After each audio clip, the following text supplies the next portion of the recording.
வணக்கம் தனுசு ராசி அன்பர்களே. ராசியின் நேரடி பார்வைக்கு உங்கள் ராசிநாதனே உட்கார்ந்துருக்கிறதுனாலையும் தொழில் ஸ்தானத்திலே நமக்கு சூரியனும் புதனும் அமர்வதனும் இந்த மாதத்தை ஆரம்பிக்கிறாங்க.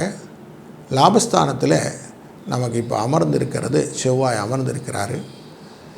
இந்த தொழில் ஸ்தானத்தில் அமர்ந்தக்கூடிய புதனானவர் அக்டோபர் 2ஆம் தேதி லாபஸ்தானத்துக்கு வந்துடுவார்.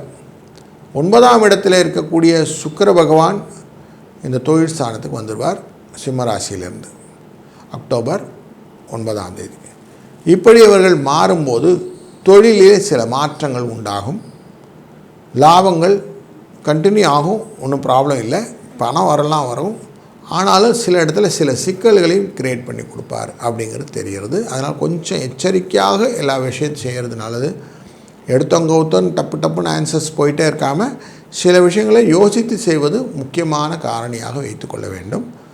புதனும் செவ்வாயும் சேர்ந்து லாபத்தில் அமர்வதனாலே பண வரவுக்கான வாய்ப்புகள் நிறைய விஷயத்தில் வந்து சேர்ந்துடும். அதனால் கொஞ்சம் சுபிட்சமான விஷயங்கள் எல்லாம் நடக்கக்கூடிய சூழ்நிலையை தனுசு ராசி அன்பர்களான உங்களுக்கு இந்த மாதம் எடுத்து காட்டுகிறது. இந்த மாதத்திலே மகாலய அமாவாசை அன்று அமாவாசை தர்ப்பணம் செய்பவர்கள் தர்ப்பணம் செய்வதும், தற்பித்த பிறகு தானம் செய்வது, மற்றவர்களும் தானம் செய்வது ரொம்ப முக்கியமான கடமையாக வைத்து கொண்டு செய்தீர்களானால் உங்கள் வாழ்க்கையிலே மேலும் வளமும் நலமும் பெருகி வரும். வாழ்க வளத்துடன்.